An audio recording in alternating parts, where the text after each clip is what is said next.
Kitty, kitty, kitty, come kitty! Here, kitty, kitty, kitty, come kitty, come kitty, come kitty, here, kitty, come kitty, come kitty, come kitty! And now, it's time for another episode of the 12-Man Fan Jam Show. A show made by 12s from around the world, for 12s around the world. I'm Mosette, and here's your host and my dad, the self-appointed Reverend Moses of the St. Paul Island Church of Seahawk Positivity.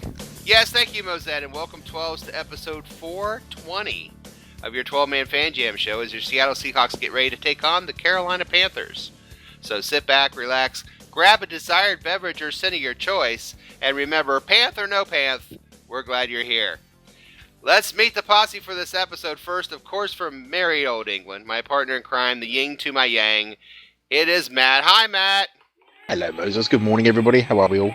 The kids are there. How are you, Matt? I'm not too bad, thank you. I'm just still trying to get over that shit show that was the game last week, but we'll talk about that later. Yeah, we'll talk about that later. Hey, real quick before I move on, I need to tell you that Mosette, of course, my daughter Mosette, voice of the 12-Man Fan Jam Show, Mosette has told me that she wants to tell you that she wants to move to England to live with you.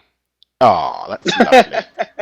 That's so, lovely. If you have... Can she clean? Can she cook? Can she clean? Well, that will have to... I'm not so sure. She can't do much except watch her YouTube videos on her phone. She's good at that. And she can text like a beast. Other than that, I don't know what else good she is, but we'll figure that out. Fit right in. Yeah. Speaking of fitting right in, also from the state of Washington, our very own news hound, his 12-man editorials can be found on the SeahawksSal.com website. You know him as Shadowhawk. We know him as Will. Hi, Will. Hello, Moses. How are you? Great. How are you, sir? Doing well. At this moment, UW is up on Colorado 7-0 in the Pac-12 championship game. Hooray! So, go Huskies! Hooray! Hooray! All right. Yay! All right. Yeah, we are taping this during the Pac-12 championship, and good luck to UW. Also, from the state of Washington, a true fan, and we thank him for his service. We call him Dustin. Hi, Dustin. Hey, I'm also here reporting live from the Pac-12 championship. Yes. Going well so far. Good. Glad to hear. And we have a special surprise tonight. Guess what? Igor. God. Putting the band back together. Forget it. No way. We're on a mission from God. We're not on a mission from God. No, but we are putting the band back together. We're not even close to a mission from God. But we are putting the band back together. Fresh from California, from the recent passing of legalizing of the cannabis, from the lovely state of California just down the road from 49er headquarters. Welcome back to the show once again, our very own Statsman Mark. Hello. Hello, everybody. Yes, Prop 64 is helping those who are suffering consequences of the election. So, helping out with chronic problems? yes. Yes. And Mark, I have to share this as well. Little Mo, my son, wants to move in and live with you in California. So why are all your children leaving you, Dennis? I'm not sure. He said because it's sunny all the time down there. And I said, well, what about living so close to San Francisco headquarters? And he said, I'll just walk around like this. And he pumped his shoulders back and he just strutted around like he was Mr. Cool. I said, yeah. I've had a tweet as well from the dog saying that she'd like to come as well. So I'm sort of, I don't know, you did sort something out in your house. Well, and Dustin, nobody wants to live with you. So there's That's fine. And, I charge and rent. Moses, if they ask, I have no room. So well, you have a cat, so you can't have the dog. no. No, you can't. But it says episode 420, and when I told the guys it was episode 420, this is the reaction I got. Dude, first you were all like, whoa, and then we were like, whoa, and then you were like, whoa. What are you... So that's pretty much, whoa. It's episode 420, y'all. And let's get to that episode, shall we? This show is run just like a real NFL football game. 4 quarters, even a halftime. Quarter 1, of course, is our Shadowhawk Will with the news. Quarter 2, we discuss the Seahawk-Tampa Bay game. We have a special to caption that picture, and we look at how we did in last week's predictions. At halftime, it is always the best Seahawk-themed play-along game on the internet. 12-Man Fan Jam Show, halftime trivia. And I believe Dustin won last week. Did you not? Indeed I did. Dustin is on a little bit of a tear this season with A little bit. Yeah, a little bit. Oh my goodness, the boy runs 2 shows and all of a sudden he's on a tear. That's why Well, I he's mean- this before. And of Matt's course, forgotten what that feels like. That's all. He's just That's true. jealous. I just like to make sure that our listeners don't think that I'm cheating or doing anything, that's going to take away from that. And I like to make sure that everybody out there wins a little bit. Everybody deserves a ribbon just for taking part. Even Dustin. Aw, isn't that nice? Otherwise, he'd stop doing the show, and then we're going to have Mark back full time, and it's like, oh my god. You're right. Best not to take chances. Indeed. Like the Jamaican bobsledding team. I just want a medal once. One time. We are feeling very Olympic today. We are. Well, hey, after that wonderful trivia competition, we do have a second half of the quarter 3. We prepare you for the upcoming game between the Seahawks and the Panthers. And in quarter 4, of course, we made our predictions. Before we start, we'd like to remind you to like, share, subscribe to the Seahawk Positivity YouTube channel. Join us on our Facebook group, 12-Man Fan Jam Show. We have a great game day thread going on there. Twitter, Seahawk Positivity, 12-Man Fan Jam Show, gmail.com. And let's get to the first quarter and news.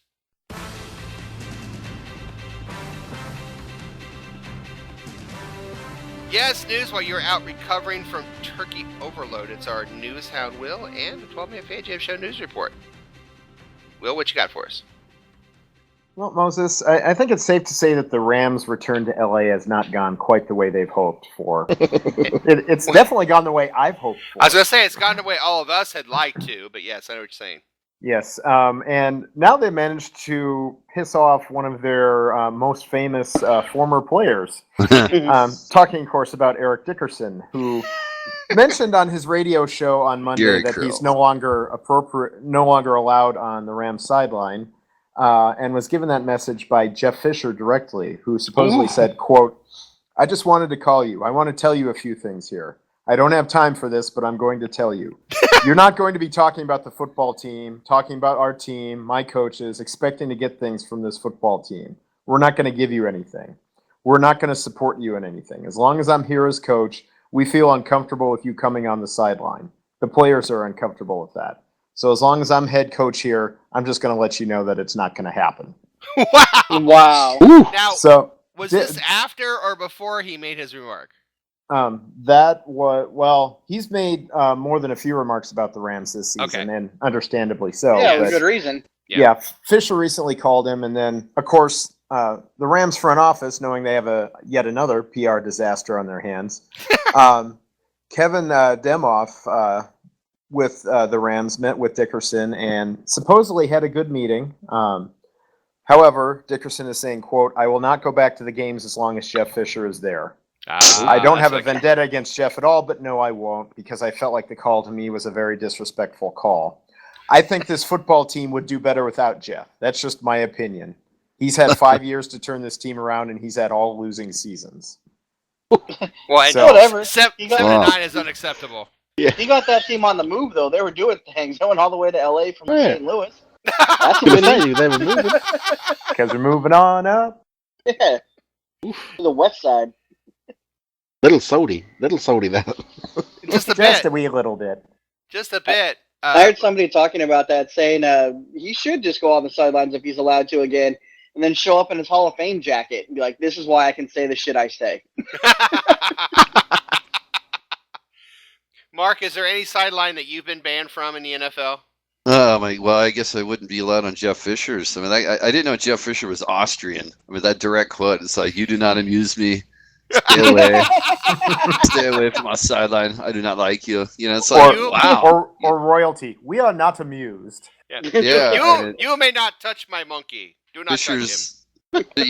Dickerson knew Fisher was upset when his mullet started to curl inside out in the back of his head. Like, this guy, I don't know. It's funny just because, I mean, it's not like Dickerson won a Super Bowl. He is a Hall of Famer, but it's not like the old Niners out here trying to tell the younger Niners what to do.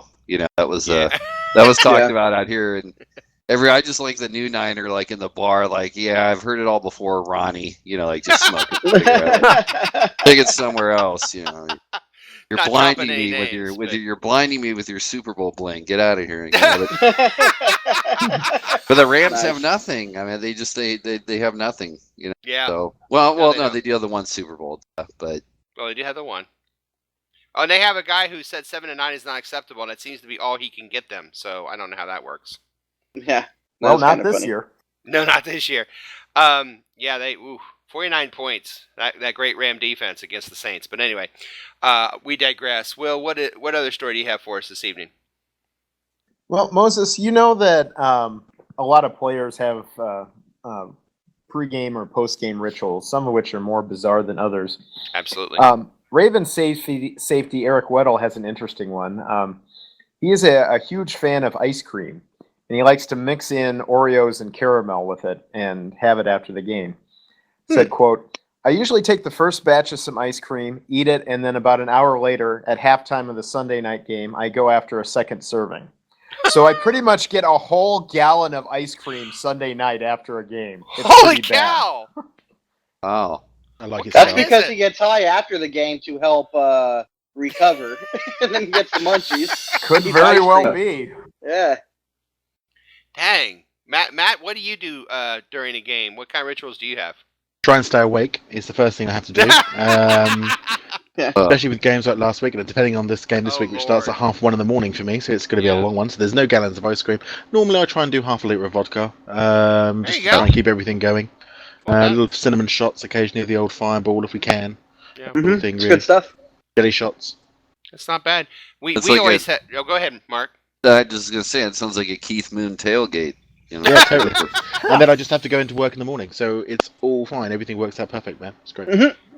Well, we had always had wings, but we've kind of transitioned during the season. Instead of having wings, we have loaded potato skins instead. I don't know how that happened, but Those are good too. yeah. Can I move? yeah. If can I move to yours then? Can we do Well, a swap? We could do a swap. Yeah, that's not a bad idea. Matt, are you sure you want to go to Indiana? Yes, we go. Oh, yeah, it's Indiana. He's got Well, a point. Yikes. Pence is gone now, isn't he? So I suppose. Well, Now yes we're all and no. stuck with him. Yeah, everybody's stuck with him. But if you are a Republican, we want to say we're glad you're listening to our show. But yeah, I don't know. Dustin, do you have any rituals or traditions that you do for game day? Or I usually change the channel after the game. Hey! There it is. I mean, that's about It's it. only man. I don't weird really- if it doesn't work. That's Yeah, right. I don't really have any kind of rituals or anything. The thing I know- closest to it is at the beginning of each season, I'd usually buy a new jersey. Oh, And I'd wear that one for the whole year. That's about it, though. And I've kind of laid off from that even. So, Well, see, I'm and a superstitious guy. I used to buy a new hat every year, and I did this year too. And then like the home 12 and the road 12 I wear. I don't have a gray 12 yet, but I do have a gray Graham jersey now that I'll wear for if they wear gray. But Will, what about you? Other than visiting our favorite watering hole? Well, some. I'll wear the same pair of socks. I've got a jersey that I wear only on game days, Mhm. stuff like that. Yeah. I don't eat a gallon of ice cream. I don't think I've eaten a whole No. gallon of ice cream over the God. last 2 years. God, Oh, I you cannot never know. imagine. That would be amazing. Idea. I would be ordering in. I might order that in actually. That sounds like a fantastic idea for me. Love it. Oh, does. it sounds tasty, that's for Sounds sure. great. But I don't know about a whole gallon worth. I'm more of a That's Blizzard 60. fan myself. Those cookie dough blizzards at Dairy Queen are pretty amazing. Now, let me tell you. Now, when I was over there in the States, my mate took me to a dairy. I'd never been to a Dairy Queen in my life before. He said we're going to a Dairy Queen. I thought it was some sort of like gay bar, but stuff. It wasn't. So we went over to this place in Dairy Queen, and we got this. He said, "What do you want? Do you want like a milkshake thing?" I said, "Yeah, I'll have this milkshake thing. I don't care." It was the most amazing milkshake I've ever had in my life. I'm like, drive around the block, I want another one. Drive around, I want another one. Keep going around here. So we need to get Yeah. Dairy Queen over here, people, because I need to be able to do that at like 1 a.m. That would be ideal. That's some good stuff. That is some good stuff. True. So Dairy Queen, if we're listening, we would like a sponsor. All right. Well, Will, as always, thank you for a wonderful start to the show. You're quite welcome. All right, that's the end of the first quarter. It's the end of the first quarter, bitches. Coming up on this episode of the 12-Man Fan Jam Show, lots of show left, halftime trivia, but coming up next, we have to look back at that game in Tampa Bay or whatever that was. Whew. I don't know, whatever you want to call it. Do we have to? Yeah, Yes. a little bit. Yes, we do. We're obligated to, so we'll take our Contract. breaths here, and we'll be right back after this. Catch our breasts. You're listening to the 12-Man Fan Jam Show on the Seahawk Positivity YouTube channel. Straight up now, shoot me. Holy shit, it's the second quarter. Yes, welcome to the second quarter of episode 420 of your 12-man Fan Jam show. We have, just so everyone knows, we have all managed to catch our breasts. I've managed to catch mine. Yes. Is that what I don't know if you said? caught that. If I you thought it catch was that at the end, breath. go back and have a listen, and you'll hear it quite clearly. He Okay. says, "Well, we catch our breasts." So I've caught mine. Catch I don't our know breasts. what's on Dennis's mind right now. Well, we do. Well, he's been They're doing the actually- show long enough now to where he was clever. He was smart with it. He went to a commercial break for those technical difficulties while the breasts were getting away, so that we had time to catch them without anybody noticing. Breasts on the run. If they're there to be caught, then we should be catching them. That's all I'm telling you. All I right. just don't understand how he knew I was swinging mine around. I don't know. All right. It was a safe bet. You know, that's Yeah. an ugly picture. But you know what's uglier is having to review this game from last week. Here we go. 14-5 loss in Tampa Bay. There are five of us, and really we could all talk about each individual point since there are five of us and 5 points, as it was brought up in the break. But Will, what are your thoughts offensively about this game against the Buccaneers? Okay, is this my punishment for missing last week? Yeah. Yeah, You're a wordsmith, this is it, man. Willie. Oh dear. Well, let's just say I'm glad it's episode 420 if we have to talk about that game. But Yeah. you know Yeah. what? We all know about the offensive line. We all know about everything. I'm going to focus on what may be the sole positive offensively for this game, and that was just Russell Wilson's running ability. Yes. We got a bit of a free pass because it was clear Tampa Bay was not taking anything seriously when it came to the read option. They were crashing down on all those plays, and Wilson was able to, just get really get out of there and get some yardage. But it was great to see him run. It was great to see him move. And now Carolina is going to have to take that seriously. And I think now that Wilson's demonstrated he can be a threat in the running game, I think that will help open things up for the rest of our running game. That's wonderful. You know, that is one thing that came out of that game that we can look at and go, yay, Russell can run. I was sitting here going, I don't know what the hell you could come out of that game that was positive, but Will found it. God bless you, Will. And that's about it. That's about it. Kids, hey kids, the Will found something positive about the game last week. Yay! All right. It might be easier for Dustin to talk about the defense. We'll come back to the game overall, but Dustin, defensively, what are your thoughts about the game last week? A little bit more positive there, right? Yeah, it was. Honestly, going into it, I thought they might struggle a little more than they did because you're missing kind of key play. Well, 2 of the 3 levels of defense, you're missing key players. Michael Bennett was out, and then Brock Coyle was out. He's a starter. And then you're missing Earl Thomas and Deshaun Shedd. And Earl Thomas is like the key to that defense. Because he does what he can do, that allows the other guys to play the way they play. So I was kind of curious what that would look like without him in there. And it was a little shaky early, but they figured it out, and they really buckled down and got it done after they gave up the 14 points. It's just unfortunate that they gave up 14 points on a day where the offense, there wasn't any. Yeah. And it was a really, really horrible. I mean, everyone, even Coach Carroll said, terrible play by the offensive line. Mark, is this something we should be? I know we talk about this offensive line, and we like to say, "Wow, they're doing great. They're really improving. They're doing great." And then we have this game against Tampa Bay. Was this just a bump in the road, or is this a real concern? Do you think? Offensive line. Well, first off, I want to know.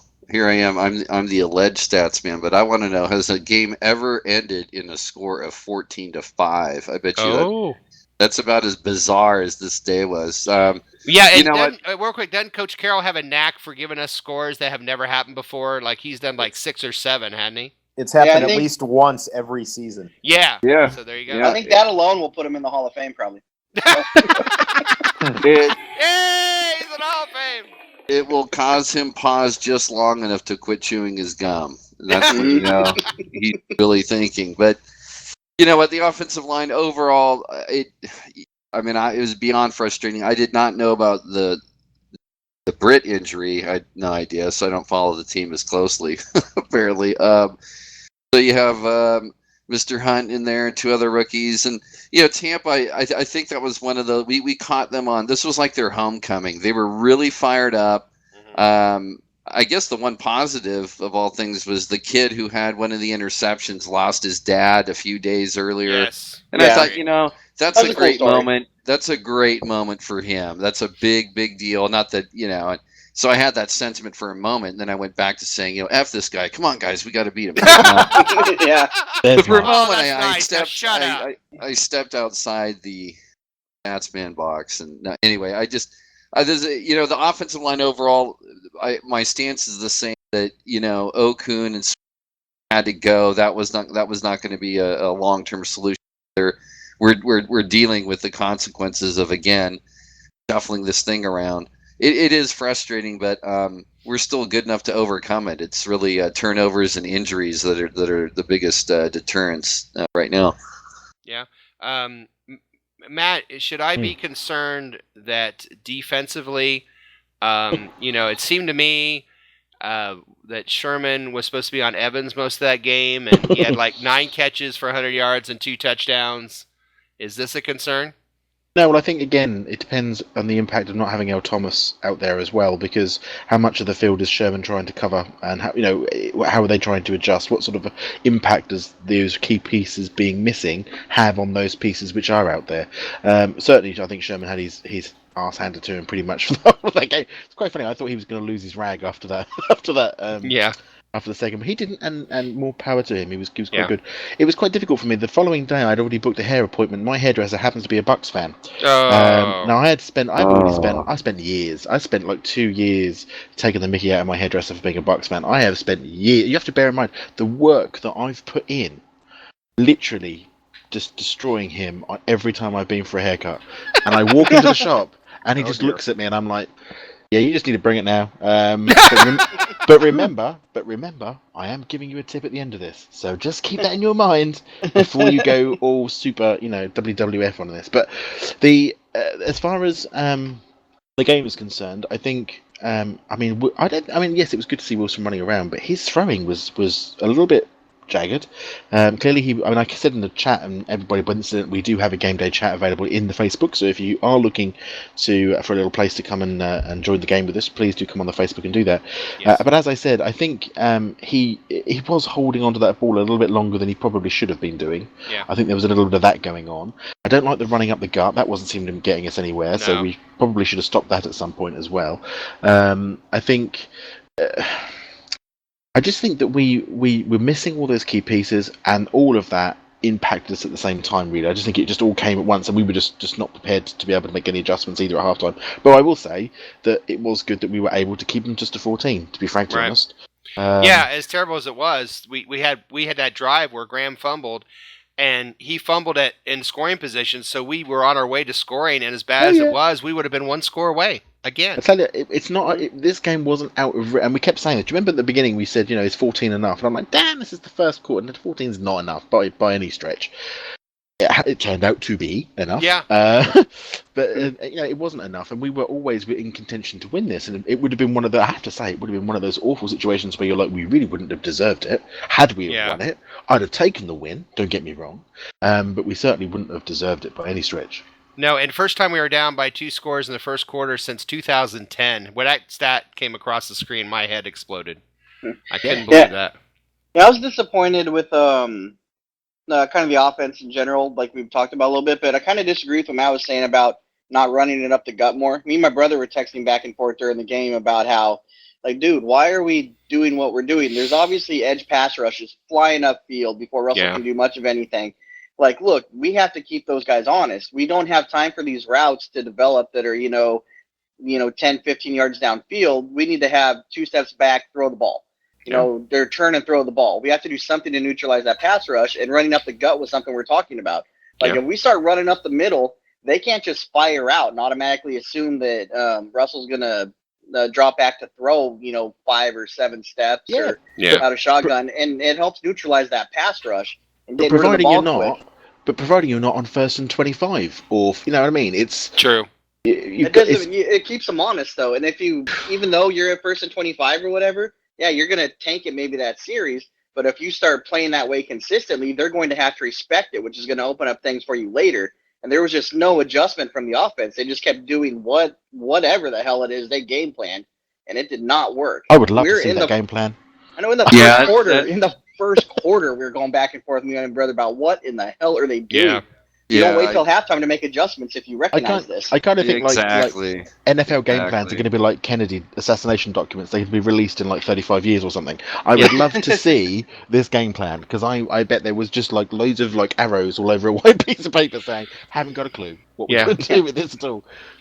Well, and I just said basically around here what happened. We got out-bullied. The bully got out-bullied. I mean, plain and simple in this game. Yeah.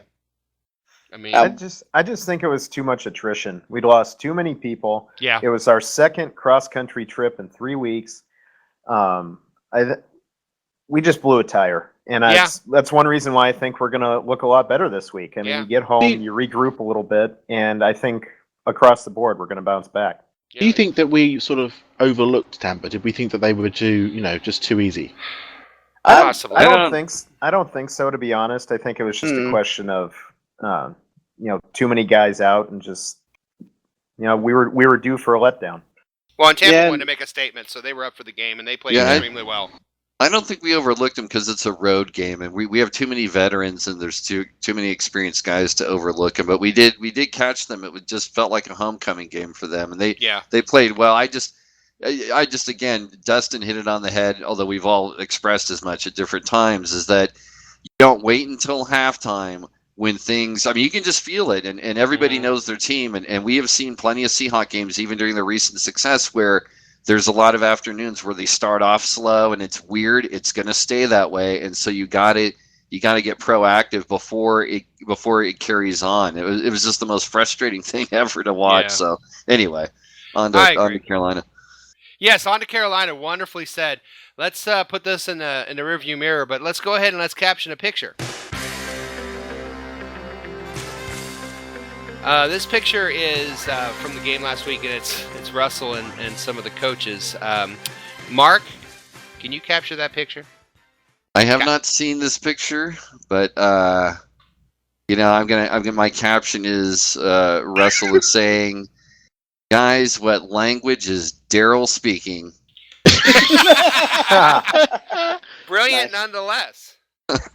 Will caption that picture. Hey, Coach, is it too late to declare me ineligible for this game? Inactive for this game? Sorry. I love it. My ankle's acting up again.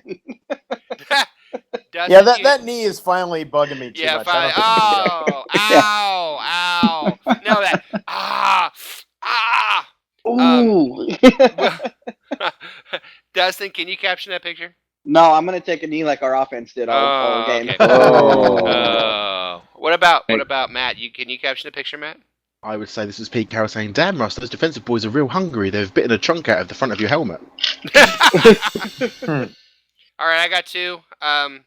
One is Coach saying, "Sorry, Russell, I don't care if you do have a note from your wife. You have to go back out there." Nice. And the other one is, "Okay, Russell, look, it's only third down. Get back out there. We're not going to punt just yet." So, that being said, let's hit the 2-minute warning. Holy shit, it's a 2-minute warning. Check our posse prediction challenge. Isn't this always fun for us? All right. That's First great. on the scores last week. 3 points for Matt and Tom, 1 point for Mike. Prognostications, 3 points to Will and Jose. Game balls, 2 points for Dustin and Mike for Chancellor. That was the only guy that deserved one. He had an interception late in the game. Could have been a game changer. Over under. Everybody was over except for Dustin and Mark Ty Turner, so you guys get 2 points. Scores look like this for the week. Dustin 4, Matt 3, Tom 3, Will 3, Jose 3, Mike Pascal 3, Mark Ty Turner 2. Individual scores through the Buccaneer game. We have a new leader, Jose over Little Mo, 45-44. Mike Pascal 37, Mark Ty Turner 34. You know how this goes. Dustin at 34, and then Tom at 31, and then, as they say on Gilligan's Island, the rest. Statsman Mark is 27, Will at 25, Matt at 23, and me at 18. Team scores, gentlemen. Team 12, 191. Team Posse, 127. It's only a 64-point lead. We can overcome that, right? Jill Stein just called. She wants to recount.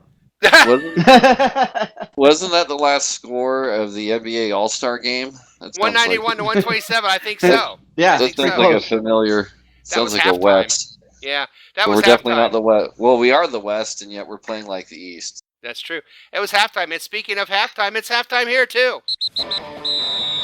Holy shit, it's halftime! Coming up, so much more show. Will the Seahawks win Sunday? Will there be dabbing on the field? Will somebody please make sure the offense shows up? All these answers and more are just around the corner. But first, another edition of 12-Man Fan Jam Show Halftime Trivia. Coming up next! Hi, I'm Rosette, and you're listening to the 12-Man Fan Jam Show.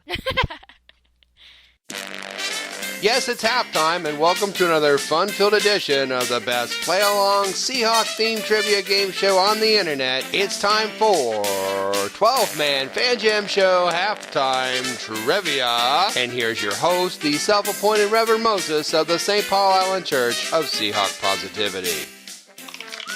Yes, thank you, me, and welcome to another edition of 12-Man Fan Jam Show Halftime Trivia Of the world! The trivia game that tests the knowledge of both our posse and our listeners. Our contestants are the posse themselves, Matt, Will, Statsman, Mark, and Dustin. And here are the rules. So here's how the trivia game works. There'll be 2 rounds of questions. Each contestant answers 1 question each round. If they get it correct, they get 1 point. After 2 rounds of questions, there'll be a final trivia question worth 2 points. If there's a tie after that, then the tie players go on to a special secret overtime question where the winner becomes reigning 12-man Fan Jam Show trivia champion and also gets a prize chosen especially for them. As an added bonus to those listening on the Seahawk Positivity YouTube channel, the questions and possible answers will be displayed on your screen so you, the viewer and listener, can play along as well. If you do, please let us know how you did on the questions. Remember, there's no Googling, no phone a friend, and please, no wagering. However, there is a lifeline. Before taping this show, my 2 charming Seahawk fan children, Mosette and Little Mo, did take the quiz as well. If the contestants want to know what the kids said, they can ask that but once and only once during the entire game show and only in the first 2 rounds. Now let's get ready to play 12-Man Fan Jam Show Halftime Trivia. All right, gentlemen, you know the rules. You can ask the kids once per 2 rounds. And it's 1 point per question. Final question is worth 2 points. I believe Dustin is our champ. And 4 questions this round. 3 questions are football related. 1 is not. So, Dustin, 1, 2, 3, or 4? 3. Lucky number 3. Dustin going with lucky number 3. Matt, 1, 2, or 4? 2, please. Matt's going with 2. Will, 1 or 4? I'll take 1. Oh, and by the way, I think Matt's already asked the kids this round. Nice try. Statsman Mark stuck with number 4. All right. Will, number 1. Your question is a football question. All right. Will, you ready? Yes, sir. Good luck. All right. The very first time that the Seahawks played the Panthers in Seattle was 2004. Who had the most receiving yards for the Seahawks in that game? Was it Darrell Jackson, Itulamili, or Corin Robinson? And let's dance! Darrell Jackson, Itulamili, Corin Robinson. Who had the most receiving yards for the Seahawks in 2004 when they played the Panthers? On Halloween, no less. Black Cat Halloween. Never mind. I'm going to go with D-Jack. He's going to go with D-Jack. Darrell Jackson. Let's see. Little Mo went with Itulamili, and Mosette went with Corin Robinson. But she went with D-Jack. Yes! D-Jack! Wow. Nice. Well done. Yeah, Corin Robinson's one good year was the year before. Right. Well done. Matt. Yes. Your question is not a football question. What college did... No, in the movie Pink Panther 2, see the connection, Panther? In the movie Pink Panther 2, what city doubled for Paris? Was it Boston, Chicago, or Kansas City? Oh my Double for goodness! You're from Europe, you know Paris. I do know Paris very well, but I've never. I have to say, I've never seen Pink Panther 2, so I haven't got a bloody clue at all. Okay, well I'll ask. You think it was Paris? It doesn't matter. Well, I'll ask the kids. Ask the kids. No, so can we just write this down? Will I have asked the kids? Matt has asked the kids. It is official now. Okay. Matt has asked the kids. Little Mo said Boston, and Mosette said Chicago, and nobody said Kansas City. Doubled for Paris in the movie Pink Panther 2. Kansas City would look rubbish and double. So I'll go with Boston. Go Boston. All right. You go with Boston. You're going to go with Little Mo. Yeah. All right. And the answer is yes! Wow. Matt! I was hoping it was going to be Kansas City just for the hell of it. And Matt is on the board, and now Dustin. Yep. The champ. You're obviously a football question. Yep. The last time that the Seahawks played the Panthers in Seattle, how many times did the Seahawks sack Cam Newton? Was it 3, 4, or 5? How many times did the Panthers see Cam Newton get sacked against the Seahawks? 3, 4, or 5? The last time the Seahawks played the Panthers in Seattle, which would have been last year. Yeah, not enough because I don't think we won. But I'll say 3. 3. Lil Mo said 3. Mosette said 4. You said 3. Oh my gosh, you guys are on fire! Wow. And no pressure, Mark. No pressure, Mark. All right. All right. Pressure, Mark. All The right, Mark. pitcher is up in the lineup right now. Here we go. All right, here we Put your go. magic hat on, man. This is one of your favorite games, so it's about the NFC Championship in 2006. Yes. The NFC Championship against the Carolina Panthers in January of 2006. How many turnovers did the Panthers have in that game? Was it 3, 4, or 5? Turnovers in the NFC Championship. 3, 4, or 5 for the Panthers? I'm going to go 5, but I don't remember, but I think Okay. it was a lot. I'm going to go 5. He's going to go That's a good 5. game. That was a fun game. He says 5. Mosette said 3. Little Mo said 4. Oh, it was 4. Ooh. It was 4. So everyone has a point but Mark, but we go to round 2. And Charlie we will... Brown. Dustin. It's halftime trivia, Charlie Brown. I got a bag of. Go get, got a go get the wind bag. security blanket. Got Oh. a It's one of my bag of favorite, hot air to Christmas help shows. me out. Dustin, 5, 6, 7, or 8. I'll go 8. We'll go with the Hasselbacks. Sticking with the quarterbacks today. Dustin's going to go with 8. Matt, 5, 6, 7. 7. Matt, 7. Will, 5, 6. I'm going to go 5. 1 for every point we scored last Sunday. And of course, Mark has number 6. All right, again, same thing. 3 football questions, 1 non-football question. Will, Yes, sir. you do not have a football question. All right. Oh, dear. Yes, it is related to Panthers, though. Who directed the 1995 film Panther? Was it Spike Lee, John Singleton, or Mario Van Peebles? Panther, 1995 film. I've never seen it, but I can guess the genre. Yeah. Yeah. Could I get the names one more time? Musical, right? Spike Yeah. Lee, John Singleton, or Mario Van Peebles? The Ask the Marvel kids. movie. I am gonna. Oh, sweet interception. I am going to go with Singleton. He's Should going have to go with asked the kids. Singleton. Should have asked the kids. I'd have known. He went with Singleton. I hope not. Oh, injury on that interception, though. All right. Ooh, yeah. Singleton. Spike Lee, Little Mo with Spike Lee, Mosette with Spike Lee. You went with Singleton. That's Mario Van Peebles. Mario Van Peebles. Oh, wow. Who did New Jack City, one of my favorite movies of all time. Oh, All right. crap. His foot was out. Panther. It was just Yeah, called his foot was Panther. out, but he still directed. Oh, you're talking about the Mm. yeah. Yep. Pac-12 championship, by the way. Mark, Sorry, He folks. was out, but he still directed. you see how wonderfully connected we are to this show. That's it, Mark. The last time the Seahawks played the Panthers in the playoffs, how many turnovers did the Panthers have in that game? 3, 4, or 5? I believe that was last year, was it not? Boy. How many turnovers did the Panthers have in that game? 3, 4, or 5? There was not. Jeez, there was that many we still lost. Yeah. I'm gonna go 3. He's going to go 3. Little Mo went with 3. Mosette went with 4. You went with 3. Yes! Hey! Mark's on There the you go. board! Wow. 3. It's like Well done. it's like I bought Rosetta Stone and something clicked. You know, I'm not butchering the trivia language anymore. Congratulations. Nice. Mom, there was a breakthrough in group. Again.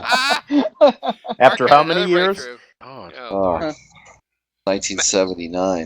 people don't realise the benefits of trivia. I tell you, that's incredible. I know. Matt, speaking of which, it's your turn. You ready? I am.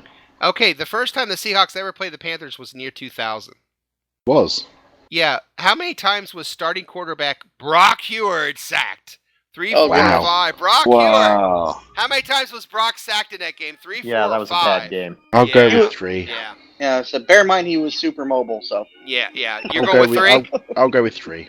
He's going to go with 3. Little Mo went with 3. Mosette went with 4. You went with 3. Yes! Oh my goodness. Nice job. 3 times. All I right. would have guessed 8. Yeah. And Dustin, Uh-huh. your question is this. The last time the Seahawks played the Panthers in Seattle, how many times was Russell Wilson sacked? 3, 4, 5 times. I don't know. Like I said, we didn't play very good last time, so it's got to be more than Cam was. And what were the options? 3, 4, 5. I'll go. I know it's more than Cam, but I'll go 4. I don't want You'll to go overdo 4. it. I don't You want to wanna overdo it. All right. Well, don't overdo it. I don't want to go 5 because that's bad. Okay, so you're going to go 4? 4, yeah. Okay, don't overdo it. I don't want to. Mosette said 3. Mo said 4. You said 4, not 1 to overdo it. And you got it right! Nice. Good. Trying to keep Russell around for a while. He didn't need that extra sack. All right. Will and Mark with 1. Dustin and Matt with 2. So the order will go Mark, Will, Matt, Dustin. And your final question. Here's your final question. And we'll start with Mark. Of course, it's a number. The closest one to the number without going over gets the 2 points and the championship. And if everybody's over, whoever's closest to the number gets it. Your question is this. Dustin? No, Mark. Mark? Yeah. Force the habit. The first time the Seahawks played the Panthers in Seattle was 2004. How many yards rushing did Sean Alexander have in that game? How many yards, Mark, did Sean Alexander have in 2004 against the Panthers?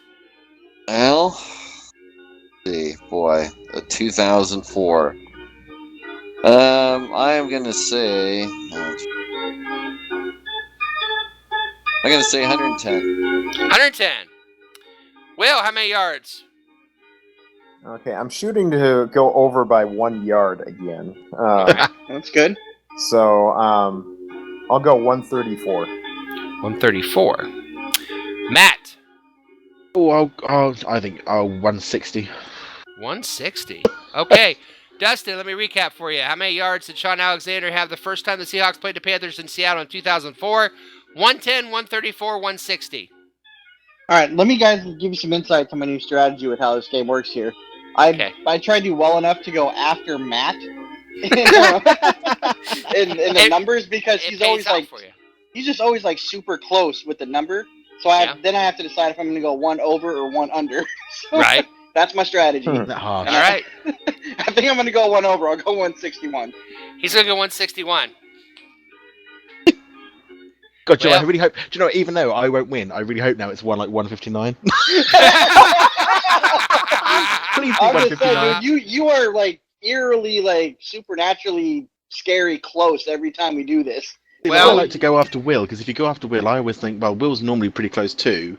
But if you stick like 10% on top or whatever, then you go from there. Did the strategy pay off the first time the Seahawks? And also, well, you know the answer. I mean, why are you asking us? If you leave enough gap in the middle, sometimes they'll go underneath you. They're not always over the top of you. So you've got to, there's a strategy being played here, guys. Yeah. Please be 159. For what we don't know. Please be 159. Go on. I don't care about the winning. yards rushing that Sean Alexander had in 2004 against the Panthers was 195. Oh, God damn it. It worked again. Wow. Oh, once again. There we a go. repeat for Dustin. God damn. Unbelievable, Dustin. Dude, that dude ran his ass off that game. Congratulations, Dustin. What's the song playing for Dustin? I can't quite. I Wish by Skilo. Yeah. He wishes he was a little bit I wish taller. I was a little bit taller. Yeah. I wish I was a baller. I wish I had a rabbit in a hat and I would call you. Something like that. Something like that. Something like that. Dustin, congratulations. Thank you. Oh, played, my sir. goodness. Well played. Unbelievable. Another amazing, award-winning, mind-bending, championship edition of your 12-Man Fan Jam Show halftime trivia. Coming up Of the next. world. Of the world. Let's talk about the Panthers coming up in the second half and make some predictions about that game on Sunday night. We'll be right back. Skilo, take us out. You're listening to the 12-Man Fan Jam Show on the Seahawk Positivity YouTube channel. Holy shit, it's the third quarter. Yes, welcome to the third quarter of your 12-Man Fan Jam Show. Hey, you! Yes, you shopping online to save money. Like or comment on the video. Join us on Facebook at 12-Man Fan Jam Show, Facebook page. Email us, tweet us. Make us part of your Seahawk fix. Do it now and avoid the Christmas rush. All right. This quarter, we take a long look at those Carolina Panthers and the Seattle Seahawks. Here's your tail of the tape. As you see, the Panthers come in with the 14th ranked offense and the 17th ranked defense. However, that defense is 29 against the pass and 2 against the run, which I thought was kind of interesting. But let's move on to Dr. Dustin. Dr. Dustin, what is a key injury for this game, sir?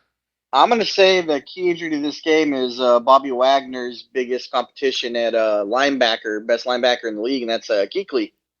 Yes. He's out, concussion. And if you guys saw what happened to him, that was kind of a weird, scary That was thing. scary. That was scary. He was. Although he I got guess that carted can off. happen when you have a concussion. Sometimes you just start crying like that. Yeah, he got carted off. He looked like he couldn't breathe, and he looked like he was crying. It looked super serious, and it was really strange. So, but he's not playing this game. Hopefully, he gets back soon. Hopefully, because the guy's a good player. Let me get this straight. So the key injury for our game is not Gronkowski, because that's all I've heard about all week. Correct. Okay. True. Just checking. Gronk hurt back. Yeah. We got boo-boo. All right. So, Kuechly, I agree with that. And also the return of all of our guys. And, not to make excuses, but when you lose, Will, when you lose your defensive lineman, a defensive linebacker, a defensive back, and a defensive safety, it does put down the quality of the defense a little bit, doesn't it? Yep, and then you factor in our starting center, who's been a revelation this year, having him be out too. Yes. And him coming back this week. So, yes, yeah, agreed. this will be so, big.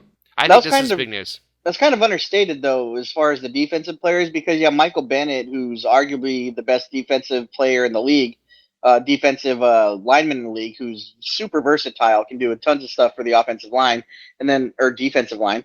And then Earl Thomas, who's arguably the best free safety in the league. So it's not like you're just losing 2 starters who are just starters. I mean, these guys are Pro Bowlers, and they're freaking really, really game-changing, players. So yes, that is a big thing. I agree. And I agree. actually, Dustin, you may be onto something with your slip there. Do you think maybe Bennett could play left tackle or right tackle? There you go. Maybe. Hey, who knows? Well, I guess it's time to check out what the weather's going to be like Sunday night. Matt, do you have our detailed 12-Man Fan Jam Show weather report? I don't know. Do you have my theme tune yet? Your what? Check my contract. I should have a theme tune for this particular section, I think. Oh, God. All right. Listen, you give us the weather. I'll give you hold on. I'll give you a theme song. Raindrops. Haven't got to do it right All now. over my head. Haven't got to do it right now, but certainly for the show next week. Let's make sure we have a little theme tune for this, please. 40, because obviously this is now the biggest part of the show, because I'm getting feedback from all sorts of places. I've had Versace in touch. I've had, John Paul Gaultier's been in touch. Keep It's been talking. incredible. I got your theme song here. Yeah. I can't hear it. It's coming. Oh my goodness. Yeah. You asked for this, buddy. Okay. Hold on, Like a guys. dream come true. Ready? Yeah, go ahead and do your weather. Brilliant. for It's going to be this, 47 degrees Fahrenheit, 8 degrees centigrade, that scatter showers, 4 metric trumps is what that's going to be. And this music is absolutely fitting, and let me tell you why. Cut it down so I can talk. All right, go ahead. Edgar has hatched a foolproof fashion plan that, with Carolina coming to town, is going to ensure us victory. The best way of fans impacting this game is for every Seahawk fan to wear leather chaps and wrap themselves in rainbow flags, and then go and use a bathroom that doesn't match the gender they were born with. The resulting civilized outrage from Carolina fans will bring the entire Carolina team into meltdown, and we will be able to win this game. Oh, goodness. Oh, dear Lord. Oh, dear. That. Oh. Foolproof, and let me tell you now, Edna was the only fashion czar to tell you that you needed emergency distress flares last week in Tampa. And believe me, we needed those flares so that our offensive line could find the bloody stadium. Okay, that's what we needed. Yeah. Here's Matt's, I don't think they ever did. Matt's weather theme now. Should have tried the bat signal. Here you go, Matt. There we go, everybody. Rainbow flags. Remember, rainbow flags. And then use a bathroom that doesn't match your gender. Oh, That's my what we've got to God. do. Oh. Oh, goodness gracious. All right. Awesome, as usual. Always a pleasure to hear the weather report from our 12-Man Fan Jam Show weather reporter, Matt and Edna. All right. Time to finish this phrase, and we'll start with Mark. Mark, Seahawks win this game if what? If we score more than 5 goddamn points. That was almost a bad Nicholson. Can't handle that. We gotta score more than 5 points. Yeah, those Panther cheerleaders are like Nurse Rat. The Panther cheerleaders. The Panther Oh my cheerleaders. goodness! You know what? This is I was going to mention this if I couldn't be here, but my take for this week was really, Panthers 4-7, dangerous team, spoiler team, but ultimately, with how bad they're playing overall, again, similar to last week, we win this game if we don't turn the ball over. I honestly have 0 turnovers. Win this game somehow, some way. So you're saying we shouldn't hold the ball between our knees? We just, just anything. Another but Jack last Nicholson week. reference for you there. Oh, okay. Yeah, well, Yeah. I snapped out of character so quickly. It's the condition. Oh my God! Yeah. Hey, Will, you still there, Will? I'm here. All right. Hey, Will. The Seahawks win this game if what? If they stop Carolina's interior pass rush, because they do not have good edge rushers this year, which is good because we don't have great tackles this year. No But shit. on the inside, they do have Kawan Short, they do have Star Latulele, they do have Vernon Butler, who I think will be good. We need to stop those guys. We do that, we win. Doesn't Star Latulele sound like a stripper name? Ladies and gentlemen, please welcome to the stage. And now, for your enjoyment, Star Latulele. Let's Dennis give it knows. up for chastity. Yeah. Dennis knows what all those strip clubs sound like. He's Yes, correct. Yes, I did. No. He's pretty close. He's pretty accurate. Well, I'm not going to go there. Hey, Matt. Too late, Yes. already did. Subject change, Matt. Hello. The Seahawks will win this game if what? If Rolls gets a rolling. Rolling rolls. Yeah, Limp Bizkit style. Rolling. No? Wow. Okay. Well, Dustin? Yeah. You tell us what's rolling. The Seahawks win this game if what? If the offensive line figures out how to block this week. All right. You Yeah. steady on there now, Dustin. I think you've gone a little bit too far there. I tell you, woof. And I mean, I will- didn't say the entire game, just like a little bit. Just a little There. bit. Just occasional. That's what we Yeah. want. just the tip. All right. Can I just say, Dennis, that we had a picture put up on the UKC Hawkers of like some turnstiles at a London Underground station. That was our offensive line last week. The turnstiles were going through this line. That did make me laugh. That was very good. Nice. I'm going to say the Seahawks win this game if they put a lot of pressure on Cam Newton. I think he is going to be trying, if they fall behind in this game, and they know their backs are completely against the ball. They have to win out and get some help to get in the playoffs, but they still feel very much like they have a chance. And if they start to fall behind, every game is a playoff game for them now. And so he's going to start flinging that ball and trying to make things happen downfield. And if he does, that's when the turnovers are going to happen, the sacks are going to happen, the fumbles, things like that are going to start happening. So if we can jump ahead early and make Cam try to catch us, I think that's good for us. That's who I feel. And I also feel like that this is the end of the third quarter. It's the end of the third quarter, bitches. All right, coming up, time to make our predictions, prognostications, and game balls for this week's Seahawk Panther game. You're listening to 12-Man Fan Jam Show. Always a good time. Every time. We'll be right back after this.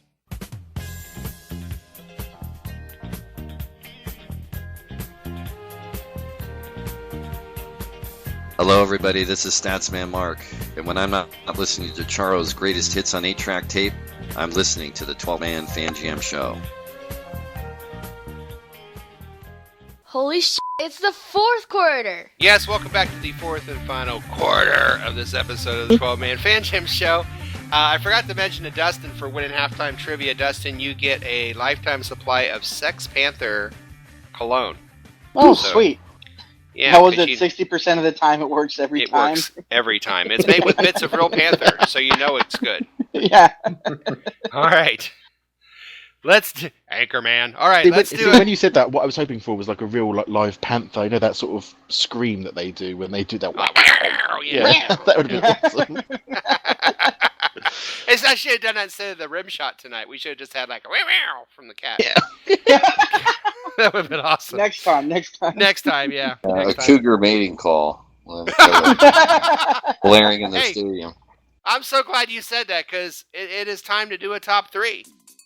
And our top three is from our offices located in the Black Panther headquarters comes the top three differences between real Panthers and the Carolina Panthers. So I'm glad you said that about, the sound of the cat and everything and how it's different than the real thing. All right.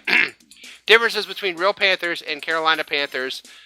Number 3, in Choctaw folklore, a Black Panther symbolizes death. In the NFL, the Carolina Panthers this season symbolize a flash in the pan. Nice. Thank you. I'm glad you're back, Mark. Number 2. Yeah. It's usually crickets, Yes. crickets. All right. Number 2. Black Panthers are often called the ghosts of the forest. The Carolina Panthers this season are often called the ghost of a 15-1 team. Yep. And the number 1 difference between real Panthers and Carolina Panthers. In Australia, Black Panthers are referred to as Phantom Panthers. In the NFL this season, the Carolina Panthers are referred to as Phantom Contenders. So, Nice. thank you very much, all of you. And there's your top 3. Let's go ahead and move on to the Panthers game itself. Current line is Seattle 6.5-point favorites. The over-under for our purposes is 44.5. Disclaimer, these numbers are not presented for entertainment purposes only. Don't ever take anything we say on here seriously, especially me. Can you imagine anyone that would take anything we say on here seriously? Well, they do, because we get all kinds of stuff. It could happen. All you do is put this show on and they don't do any... Well, okay, they don't listen. I mean, we are... Anyway, I digress. Prognostications. You don't have to listen. Just click like and subscribe. Exactly. Yeah. Exactly. Just do that. Listen. Prognostications, game ball We predictions, over under. You see, no, we don't listen. You see the scores and how we keep score. We heard how the scores are going. Let's start with that team 12. Little Mo said 36-6, and then said they got nothing on us. So he is really, really strutting. His prognostication is Bennett with 2 sacks, game ball to Rawls. I'm really confident about everything I just said. Came out of his mouth as well. So, Little Mo's got the strut right now. Jose, who will be there, by the way. Jose will be at the game. Oh, good deal. His prognostication is that he's going to get sick in the rain, but also he said after a pitiful performance against the Bucs, I like us to come back strong win against the the Panthers. With a score of 33-24, prognostication, Sherman gets an interception, and game ball to Graham with 2 TDs. All right. Tom said 30-20 Hawks. Seahawks will have a pick 6, game ball to Rawls. Mike Pascal, 2016, Rawls touchdown, game ball to Cam Chancellor. Mark Ty Turner said Carolina has barely lost most of its games. Sunday night's going to be tight. I believe the Hawks will prevail, but not before giving us plenty of frustration. I think the only time we enjoy this game is when it is over. 1916 Seahawks. Houch got 4 field goals, and he gave Houch money his game ball. All right, Team Posse. Statsman Mark, live on the show. Make a pick for us, sir. Yes, sir. I got this 31-23. Good. Let's see. I'm going to say Earl Thomas will have 2 interceptions. Ooh. Back. Nice. And then game ball. I'm going to steal our host's thunder and take Jimmy Graham. I don't think I've ever taken him all year, so we need to get him involved desperately. Jimmy Graham, yeah. I agree with that. Well done. Nicely done. Matt. Hi, Matt. Hello. Matt, is it raining men over there? No, it's just raining. Hallelujah. Oh, wait, what? R-E-I-G-N-I-N-G, rain. Matt, do you have a prediction for us? Make it rain. Yeah, it's going to be Seahawks 23, Carolina 20. All right. Prognostication. I think Thomas Rawls is going to get 89 yards and 1 TD. Okay. And my game ball is going to go to Thomas Rawls. I would also say that I'm not going to be entirely surprised, though this is not a part of my prognostication, but I just say I'm not going to be entirely surprised if we're not ahead in this game until the fourth quarter. So actually, I think I agree. I don't know who it was who said it, but I agree this is going to be one of those really frustrating games where we're going to get really, really annoyed. And I want Dennis. I want you all ready to go and get a gallon worth of ice cream. I want you to sit the hell down. I want you to calm your brain before we start on the whole thread. Because remember, guys, you can join us on the game day thread. But yeah, you it's going can to be see me turn rather quickly. Yes. Yeah. But I think we're going to be behind until the fourth quarter. Now let me ask you this: is your prognostication the 89 yards or the 1 touchdown? Both. No, because I like to give a proper prognostication. I don't like to give this whole, we'll win a coin flip type stuff that the other team are doing. Right. I don't need to do all that sort of stuff. And then you wonder why you don't get many points in this. There you go. Karma. Gordon Dennis. Oh, nice. Dustin. Mm. You got a prediction for us, sir? Yeah, I think the defense is going to show up pretty big on this one. They're getting most of their band back together. And the Carolina's offensive line is, on IR, most of them. So wait a minute. Did you just tie this whole show together by saying they're getting the band back together, just like I said at the beginning with Mark being on? Yeah, indeed. Wow! It's like a journey. If you're We've listening just been on a journey. That's beautiful. All right. I think we've all grown. Yeah. Dustin, I hope you've grown at least a little bit because, Well, not taller. But taller. Take what you can get, Dustin. Yeah.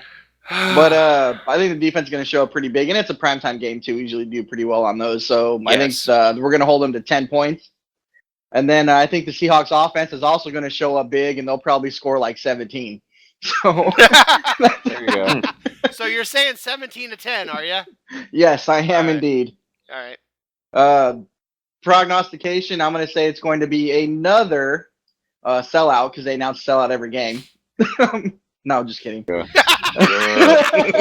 If you couldn't see my face right now, I'm just looking at this. I'm looking at the wall like, no. I just did that for Matt. It's going to be loud at the game. Could that be a prognostication? Yeah. Record attendance. Yeah. How do they keep doing that every week, though? I mean, where do they squeeze people in? Either. We'll bring one more in. It's like the clown car. Let's get one more in. I know. I don't get that either, but they do. It seems like every game. Yeah. But no, prognostication, I'm going to say that Bobby Wagner is going to have, we'll say 13 tackles. I think he's going to have a hell of a game, and I think he's going to be the difference on defense that sets the tone, like Cam did last week, and that Bobby Wagner is going to be your player of the game. Ooh, all right. Well said, Rita, and congratulations on growing a little bit. Thank you. We all, yeah. Will? Yes, sir. What do you have, sir?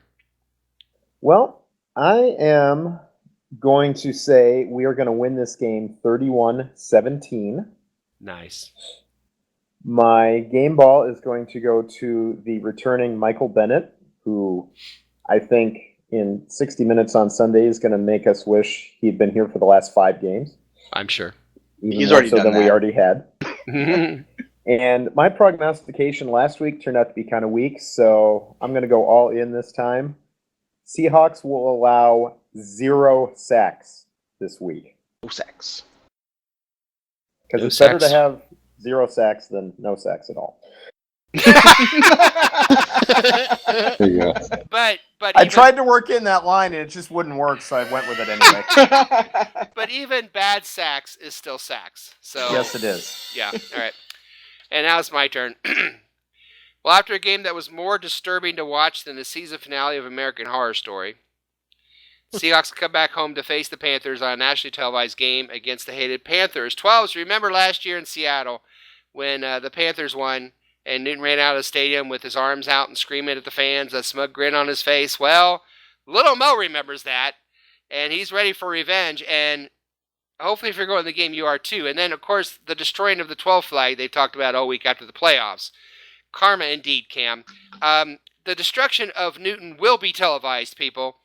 Watch the Seahawks defense cause a panicked Newton and his offense to give us 3 turnovers. That's my prognostication.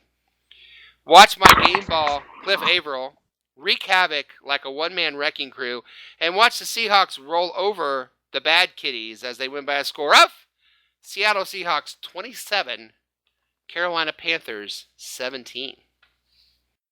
All right. Well, looks like it's time to bring another wonderful and amazing 12-man Fan Jam show to a close.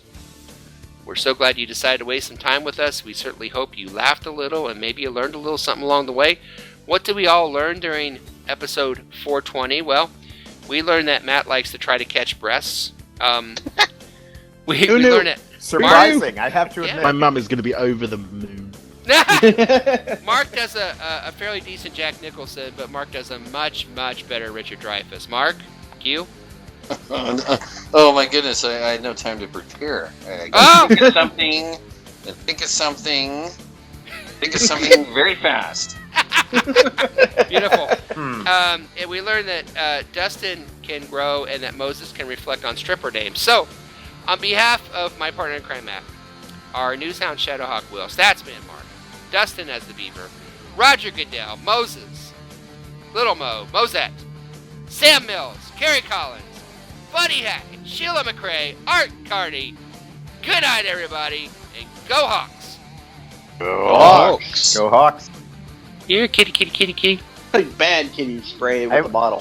I wish I'd had that on speaker because it would have messed with my cat's mind.